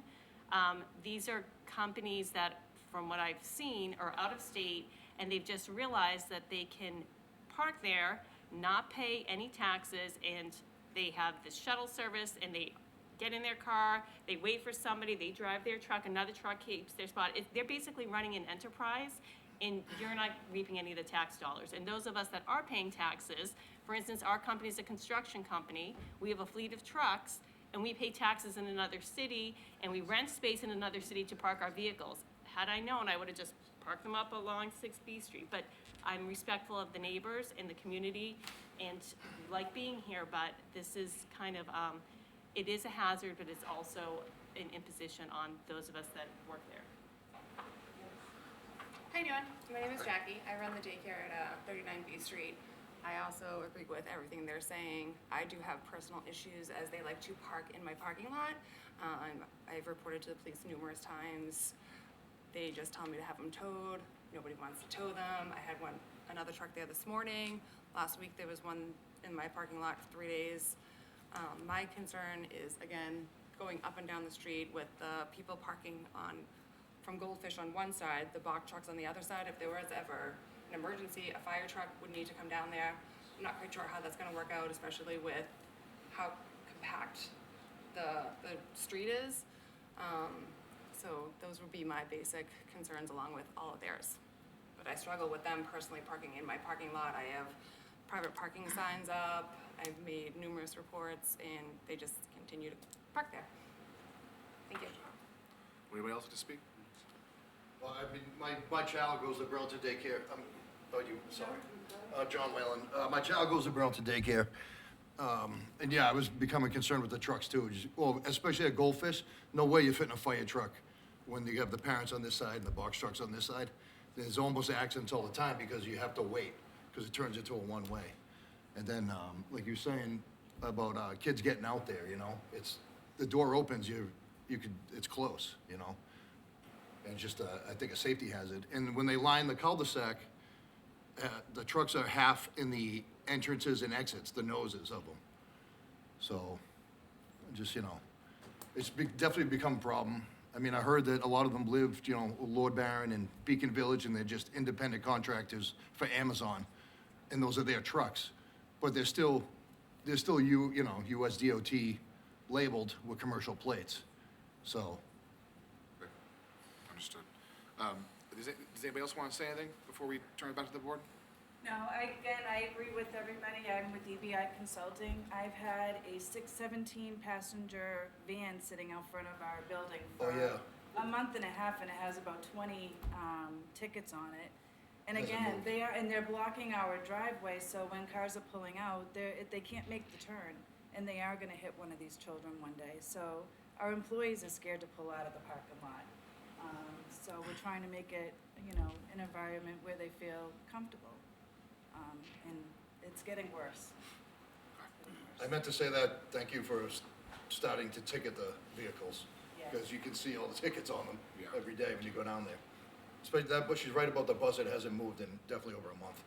And it's like you know, the B-line, it's that style bus. Sure, okay. Joe, go ahead. Thank you, Mr. Chairman. So I was down there today. I've been down there for, I think, 4 times now total. Glad Mr. McDonough's here because there's gonna be some questions, Jerry, this is why you showed up, right? Thank you, sir. I agree with them. Sometimes it's none of the trucks that are there are for the businesses that are there. They're just parking there for some reason, whether it's the ability to park there and get away with it or the ability to just walk across the street. I can't honestly say they live at the apartments next door, they live close by, or what they're doing. I haven't seen that personally, so I can't say that myself, but there's definitely an issue in Jackie's parking lot, which that's something I looked into, and you're gonna have to take that up with your landlord. That's something we can't go onto private property and do anything about that, but we can do something about the street. I went down there today, went to go make the corner, and one of the trucks that she was talking about blocked off the whole parking lot. You couldn't even make the circle to come back out again. But that's a landlord issue. That's not this board's issue. But there should be something done about the parking, whether it's, the one out. I liked some of the ideas, I'm sorry, I missed your name. Carla Salvucci. Carla Salvucci. I liked some of the ideas that she had. And Mr. McDonough, I'd like to hear what you have to say on weighing in on this issue as far as, you know, what we can do for the businesses down there that do pay the taxes. Good evening. So, yeah, I apologize, I just got notice of this, but we're very familiar with B Street. Back when I was in the traffic division, started months ago with individual businesses calling. It suggested that they get together to come before you all to try to do something. I went down and looked into it myself. It started with a few trucks and grew to at least a half a dozen, which, as you said, you've seen. I had interactions with a few of the drivers to try to suggest to them that they find other means before we had to take some type of a formal step or a process. They said they would, but clearly they did not. We've got reports that we haven't seen of them doing mechanic work on the roadway, right on the roadway, and putting debris in the roadway while they're working.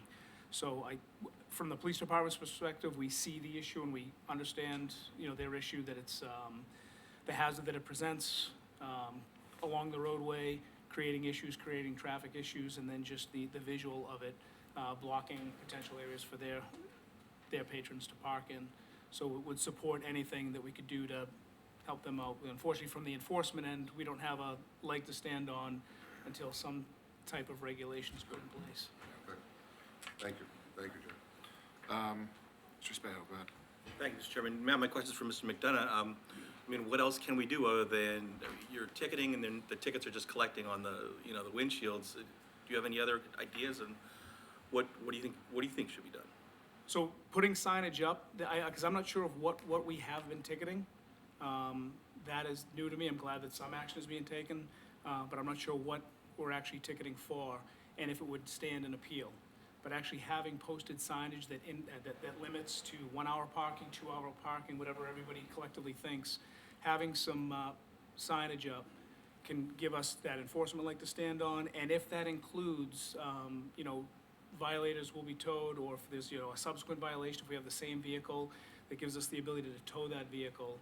Because they're folks that, like I said, I've spoke to, they live in the area. They're just utilizing that as free parking, as independent contractors for delivery businesses like Amazon. And they just utilize that as the space to park because they can't park on their property. So whether it's signage that's allows for towing for subsequent offenses, it gives that first person that tries it that initial fine for them to get out of the area or find another spot, and then maybe towing subsequently after that to have them removed, because that'll obviously be more cost prohibitive for them to conduct their business if they have to pay for storage and pay for towing, especially for heavier vehicles like that. Thank you, Chair. Yeah, a time limit actually sounds like a great idea because, you know, it lets people park, but it limits the time that we can do it, and it gives you a leg to stand on for enforcement. So it definitely sounds like something that would be at least a fixed start to see what happens. Thank you, Mr. Chair. Absolutely. Mike? Same concern. Are we solving the problem, or are we simply moving it to another part of town? Sounds like that people are shrewd business people that will find other places to park around town, close to where they live. I'm assuming, Jerry, the tickets that are out there now are the overnight parking that's in effect during the winter months. I don't know what happens in the spring, that goes away. But it's kind of wondering how many tickets can someone accumulate before we can tow them from that location. I suppose the time, a time limit for now on we'll probably do both A and B Street, I imagine, and that would, they may end up behind Pewter Pot or something or whatever down in that area. Pewter Pot. Well, throwback. You know what I mean. For next to Sunlight and Zayers and all that. Pie place. Yeah. But, I suppose I'd be agreeable to trying maybe a 2-hour parking limit. And then respectfully, like an annual, because you're correct that the tickets on that one truck are once the overnight parking went into effect for the winter months.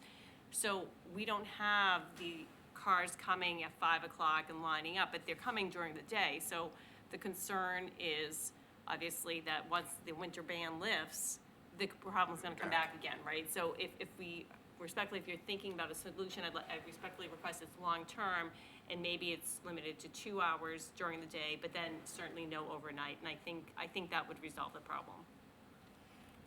Anything else, Mike? No, thank you. Can I ask you a question? Is there a policy in Burlington where commercial parking overnight on public streets, do we have that or no? I don't believe so, no. Jim, go ahead. Thank you, Mr. Chairman. So, are they parking overnight now? Yes. So they're violating the snow ban? Yes. That's probably what all the tickets are, I'm assuming. So what they were doing too is they were taking their personal cars, parking in the spot, and then switching them out with the truck, so whenever they would come and go, so they would save their spots. So there was always a vehicle, whether it was a personal vehicle or a truck, on the street. All right, I like the idea of no commercial parking, no overnight parking. I understand that the 1 hour parking, but if I make the window too big, and we do A and B streets, they'll just keep moving the trucks from one spot to another. I mean, if we make the window too big. Maybe just a multifaceted approach about commercial vehicles. No overnight parking, and then a small window so that people can drop the children off. Yeah, So, to talk to Jimmy right now about this, so I think this is gonna be one of those things where, I'd like to go down there with you, maybe the same day we're gonna do Ardmore Ave, go down there and walk, and Jerry, if we can set it up with you to go down there, just to look at it and see what would be feasible as far as like A Street and B Street, because all we're gonna do is move the problem from B Street to A Street at this point. I would like to talk to some of the landowners about what trucks they actually have, like, I know that, what was the name of the company today, the building company, they have like 12 F-150s that are there, and then there's the electrical company, you have trucks there. So what's allowed, what's not allowed, if you say you can't, once again, like I said earlier, if you park a commercial vehicle in that spot, and it's there for more than 2 hours, they come down, it's your truck, but it's not supposed to be there. So you'll get upset that you got a ticket. I'm not saying you do, I'm not saying you do. All I'm saying, if it did happen, you know what I mean, that's all I'm saying. So that, it's like a resident saying, I want the no parking sign on my street, but not in front of my house. That's what I'm dealing with right now, or we're gonna deal with on Admiral Ave. So what I'd like to do is go down there with Mr. Tigas, take a look at it, go over it, and probably once again, by the time we order the signs and get them in the ground, it probably wouldn't be till the spring. Mr. McDonough can work on the fact of no parking, the winter ban parking right now. That can be part of the police, that's what they do, and they do a great job at what they do. Does that sound feasible, Jerry? Absolutely, yes. Okay. Does that work for you? Does that work? That works for you? That work? We're gonna look at it, but like I said, by the time we order the signs, figure out where they're gonna go, we're gonna get snow, we're not gonna dig up the property right now, we'll wait till. Right on the telephone pole? He's thought a lot about this, Joe. Those are actually present. They take out three. It's not our telephone pole. Yeah, they're privately owned. That's the important point. Yeah, I know. Yeah, all right, so then let's do this. I like this approach. I think that we can combine it with Ardmore, look at the bigger problem, because you're right, A and B, we're only gonna push the problem Yep. further down. Jim, I like your idea about keeping it tight, right, and so that the swapping of cars becomes limited, so like 15, 20-minute parking. The commercial issue, I think it should just be for all cars, right? Doesn't matter what kind of vehicle it is, there's limited parking during the day, there's no parking overnight. We put the towing on the sign, right? So we can discuss the actual language of the sign at a different date, once you guys report back. Okay. I think you can do it for a goldfish, though. Right, I wanna be, The lot fills up, and that's why they park. I wanna be sensitive to the neighbors. I'm assuming swim lessons are like an hour maybe, so. Their lot doesn't fill up. Right. Oh, it doesn't? Okay. Okay, so they'd be okay if we did a tight parking turn. And ours too. Well, that's something, I'll meet with everybody when we get down there. Okay, thank you. We'll discuss it at that point. Right now, you know, we're not pushing this aside, but there's a whole agenda ahead of us, and we're gonna work on this, and Ms. McDonough's gonna help. Okay, thank you All very right, much. sure. Thank you. I appreciate your time. Thank you very much. Thank you for coming in. Thank you. All right. That's two fun exercises, 2 field trips you guys can go on, that'll be good. Yeah. If it's a warm day, I'll go with you. We're gonna go to the drill It's afterwards. a warm day. If it's over 50, I'll go. All right, next up, we got item number 15, new alcohol license for Goodnight Johnny's, 154 Cambridge Street. Well. Come on down. Now, as I understand it, you're still seeking a special permit from the planning board, so we will not be taking any votes tonight. Before we do anything, however, this is a public hearing, so I'm gonna go ahead and open the public hearing. Just need approval to accept the advertisement as it was printed. So move. Second. Okay, motion's been made and second. All those in favor? Aye. Aye. Opposed? Abstain? 5-0-0. All right, now we're in it. Sir, floor is yours. Good evening, Mr. Chairman, members of the board. Andrew Upton from Upton, Connell, and Devlin for the applicant. With me is John Tebow on the screen in the somewhat poignant Patriots sweatshirt. He is the owner and the proposed manager of record. I understand that this special permit issue is of concern, and it's of concern to us. I would like to ask if it's possible, is it possible to hear this matter, vote on this matter, and if there is an approval, make it contingent upon granting of the special permit? We'll definitely hear the matter tonight. I don't know what the board's take is on any contingent approvals, but follow the process, you would go there first. So we'll hear it, and then if the board wants to decide to grant a contingent approval, then we'll cross that bridge when we get there. Fair enough. Appreciate that. I have a few floor plans that I will hand out. And as the board probably knows, we did meet with the subcommittee with Selectmen Espejo and Morandi. And I believe the application is in good shape. I'd like to just touch on the character and fitness of the applicant, public need for a license at this location. We also have the landlord, Steve Duffy, here, who may want to weigh in and is also available to answer questions. And we have John, who I'm sure wants to talk a little bit about the concept, a little bit maybe of the food, the music, just a brief overview. Okay. All right. We believe the character and fitness of the applicant is strong. John is a longtime entrepreneur, most recently at SkyMax Networks. He also has served his town on the finance committee in Chelmsford. He's also has experience in the restaurant industry. He was an investor and partner at the Bancroft Restaurant. He has a clean criminal record. He is partnering with his wife to develop and fund this project. He is not seeking any investors. He's not taking any loans. This is a lifelong dream of his to open a restaurant. It is a passion project for him, so he is self-funding it.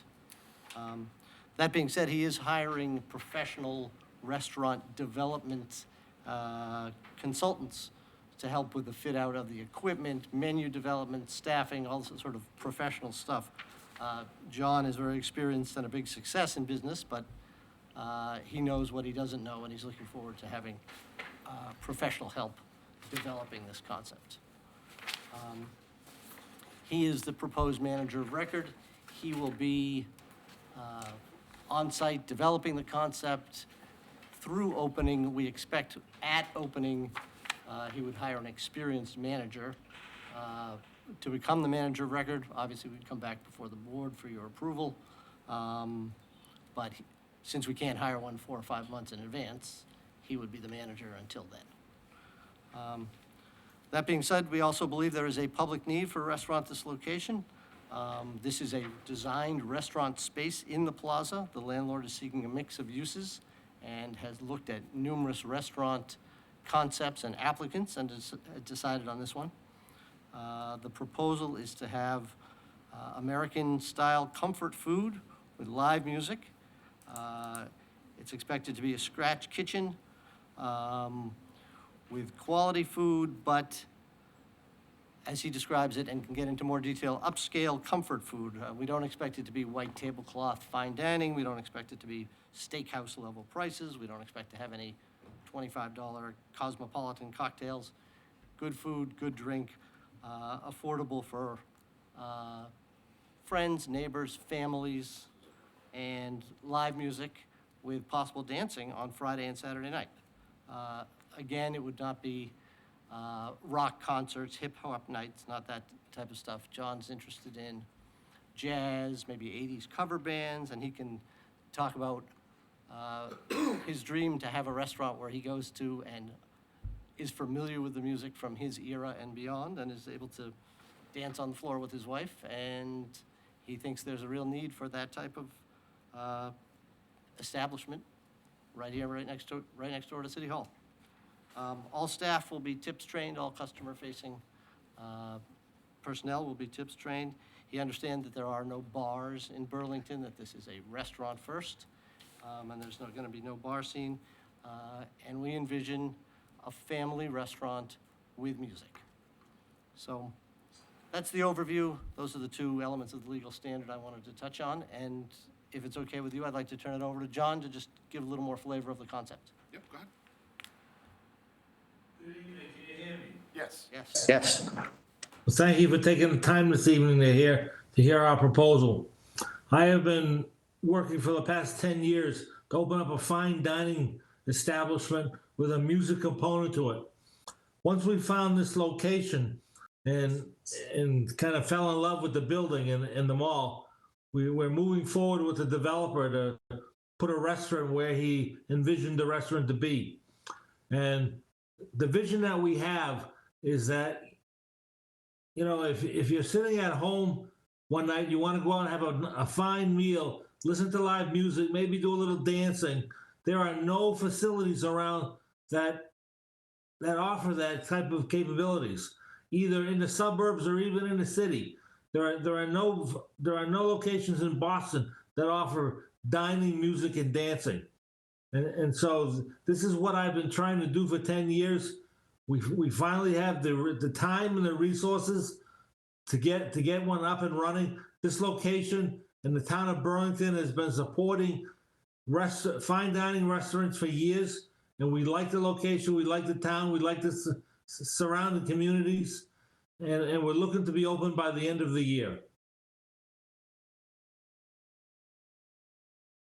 Anything else? There we have it.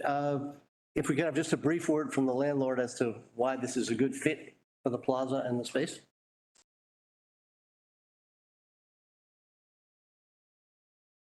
Thank you. Steve Duffy with Duffy Properties. We've been searching for a restaurant there, and the type of restaurants we were looking for is more family-style restaurants. Unfortunately, by the time we had the property permitted, COVID struck, and so it's put things from a restaurant perspective on hold. I think we're fortunate to find this particular use for this location. So I think it's going to be a good match with the town of Burlington. With that, we're glad to answer any questions. So we'll turn to the board first, and then because it's a public hearing, we'll turn to the public. So, Jim, any initial questions? No, I just want to make a comment that we've been waiting to fill this void like this for a long time. I love the idea, and when it comes down to making a motion, I'd like to make one with a contingency, but I'll leave it at that and let the rest of the board talk. Okay. Mike? Could we maybe defer to, I'd like to hear from the subcommittee first? Yeah. Okay. Joe? Thank you. So the subcommittee met, myself and Mike, we met with the proponents. It sounded very good, the exact same speech that we just heard from Mr. Upton. We heard the same thing, so I think it's going to be a very good restaurant for the town of Burlington. I think that the Bancroft being involved in the backside of it, giving the proponent the opportunity to do this, I think that the town will benefit from this. I think myself and Mike both agreed that they know all the rules and regulations that the town's looking for. One of the big things he said was, we're not a bar. So they understand that part of it. I'll leave the rest up to Mike, and if there's anything else I forgot, which there probably is. Thanks, guys. Yeah, we met with the proponents, and I'm excited about it. I think it's going into a space where we're lacking in Burlington, and I think it sounds like a great place. Full support of the concept, and wish you the best, and I would have no problem with the contingent approval. I mean, anything to streamline the process for you guys. I know we've been waiting a long time to fill that spot, so I would have no problem with that. Thank you, Mr. Chairman. Back to you. Thank you, Mr. Chairman. And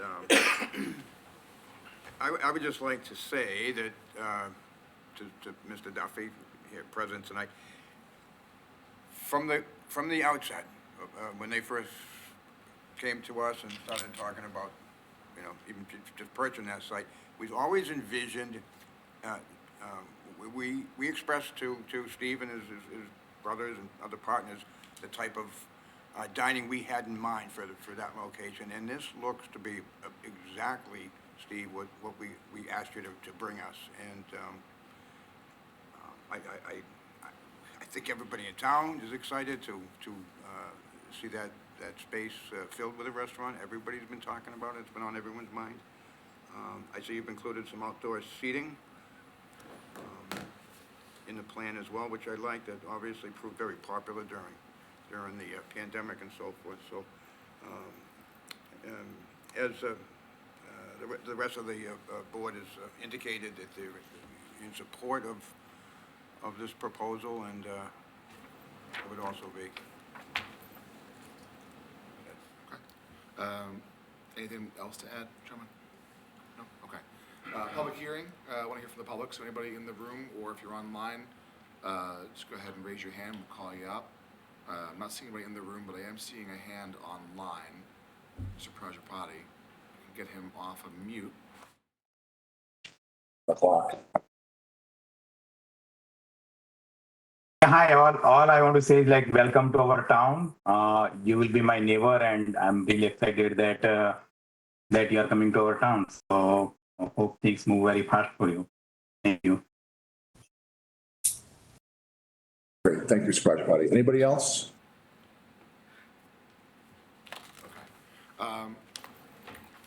I know that a couple board members have already said that they're in favor of issuing a license, contingent upon the special permit. I'd like to see it get the special permit first and have it come back, to be quite honest. That's the way that the process goes. I think that we should just stick with that. I'm glad that we got a preview of what's gonna be happening. But I mean, I'd hate to issue a liquor license now and then, folks kind of decide that they can circumvent, and get the liquor license completely, the special permit moving forward. Paul, you got Mr. Chairman, I would just say that we're lucky enough to have town council here for a different matter, but could we just ask her if there's any pitfalls to approving it prior to the special permit? No, the board has a right to issue a permit, license contingent upon the issuance of a special permit, just like you issue contingent upon the issuance of a certificate of occupancy or any other local rule or regulation. So the board certainly has the right to do that. Mr. Chairman? Yeah. Obviously, we'll defer to whatever decision the board makes.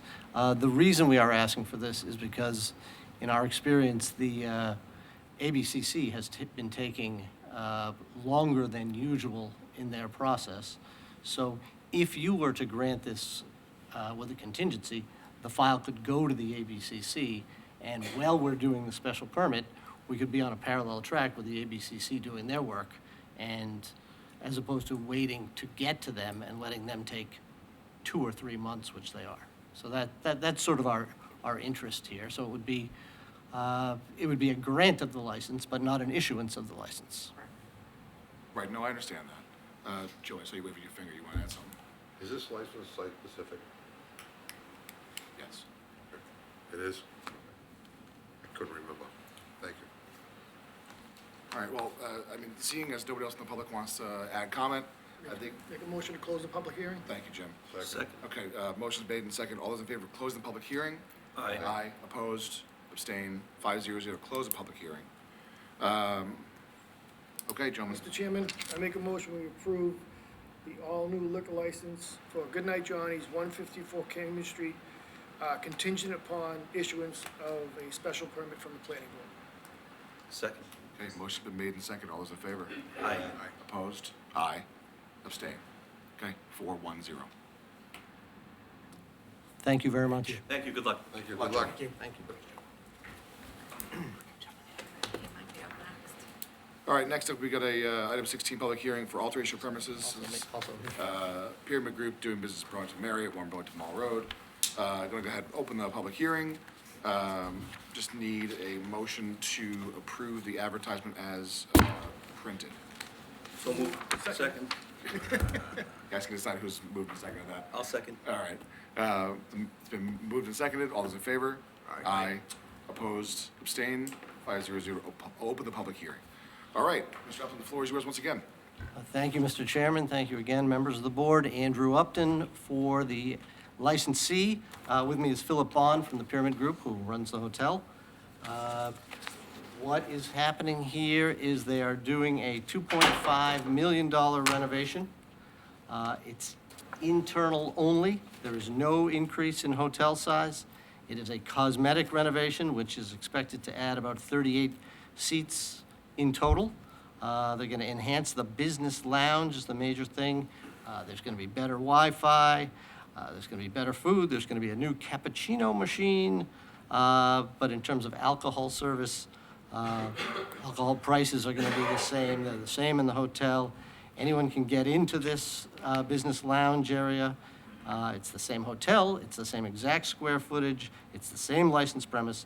It's an upgrade of the finishes that is mandated by what are called Marriott's brand standards. Marriott is allowed to tell the owners in what state they have to keep it up and when they have to renovate, and Marriott has said it's time for one of those upgrades, and this is it. So with that, we're glad to answer any questions. subcommittee have a report on marriage application? Say again? Sorry. You have a report on your subcommittee? We had no report on this, but we didn't meet with them at all. So we just came in tonight because it was just a few things that we thought it was gonna be the same, but some things are different, the construction area of it. So if this does go through, I'd like to make a motion to allow alcohol in non-construction areas.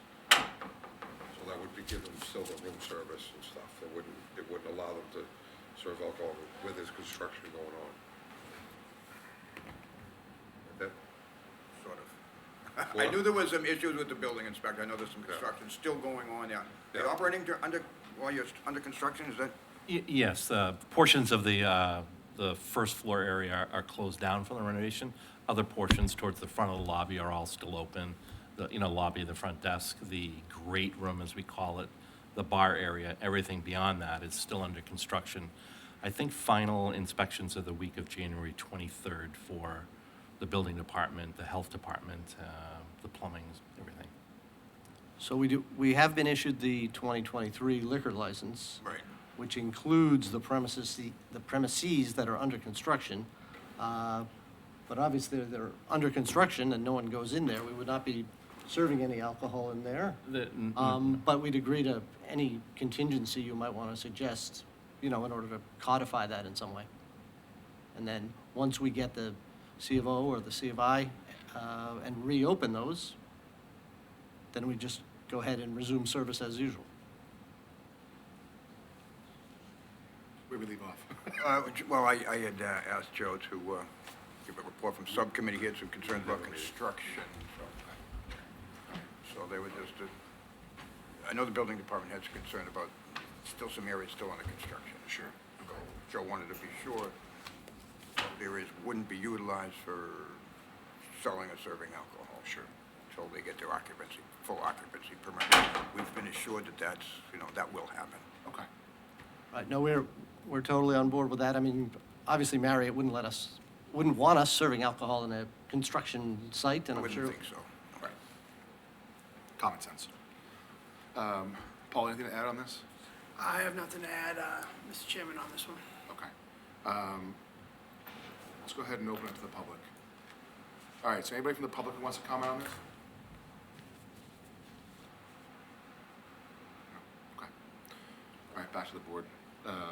So Joe, you get another, more to add, or? there's something to add. Go ahead. The state denied the first design, right, that you had in there? Is that correct? The state did deny the first.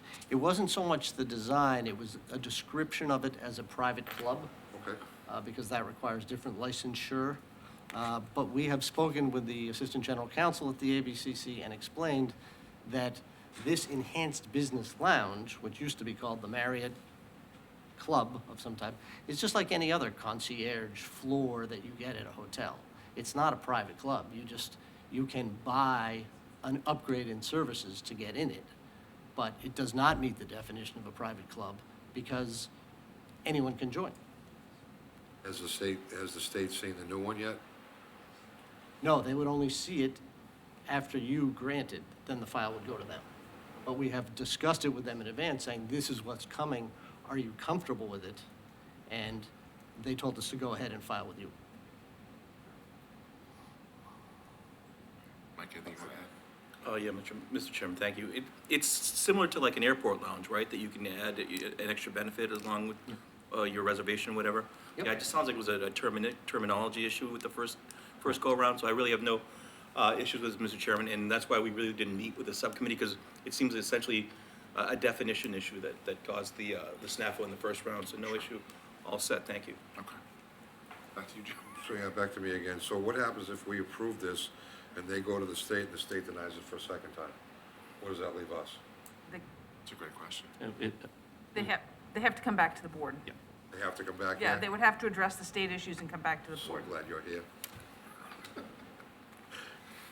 Above my pay grade. Mike, is there anything you want to? I just wanted to point out, I mean, they currently hold a valid liquor license. They've been valid liquor license for decades. It's been a good neighbor up over there on the Mall Road. I'm willing to grant them a little bit of latitude if they needed to, continue your renovations and as well as to continue operating in the area that you're currently operating in. So I'm okay with granting the alteration of premises tonight without contingencies. All right, while Jim catches up, Mr. Upton, if you could just walk me through again what the alteration of the premises is? I can walk you through it, but Philip, who is the expert on all this, might have to correct me as I'm doing so. Happy to do it if you want. Just from the description, we're doing cosmetic changes and renovations to the first floor, including restaurant, bar, conference rooms, patio, resulting in the addition of 38 seats, 26 interior and 10 exterior, and the creation of the enhanced concierge business lounge available to all guests. And no increase in the overall licensed premise, no increase in the sort of floor plan footprint of the building. It's just internal renovation, and you want to describe it as the soft? Yeah, so carpets, wall vinyl have been replaced in all of the meeting space, and now in the restaurant area as well, and the areas that are currently closed for renovation, same thing, new chairs, new tables, new carpet, new wall vinyl, new paint. This also encompassed, like I said, all of the meeting space and also the pool area. So the pool and the fitness room get a similar refresh. That's basically it. Jim, any questions? No questions. It's just an alteration, a cosmetic upgrade, so I have no issues with this. Okay, gentlemen, any other questions, comments, concerns? Say them now. No? Okay. All right, bit of the public, do we want to say anything? All right, I'll take a motion to close the public hearing. So moved. Second. Okay, motion been made and seconded. All those in favor? Aye. Aye. Opposed? Abstained. 500, close public hearing. Public hearing's closed. All right, gentlemen, if anyone wants to make a motion. Mr. Chair, You got it, yeah. Mr. Chairman, I'll make a motion to approve the alteration of premises for Pyramid Group doing business as Burlington Marriott, 1 Burlington Mall Road. Okay, motion's been made and seconded. All those in favor? Aye. Aye. Opposed? Abstained. 500. Thank you. Thank you very much. Thank you. Does anybody want a bathroom break before we get to the next one? Ask now, or we'll hold your pee. Yep. Yes, you want a bathroom break? Yes, sir. All right. Thank you. We're gonna take a 2-minute recess. If anyone needs to use the restroom. I know folks have been waiting for a while. It's gonna go ahead in 2 minutes. We'll be right back.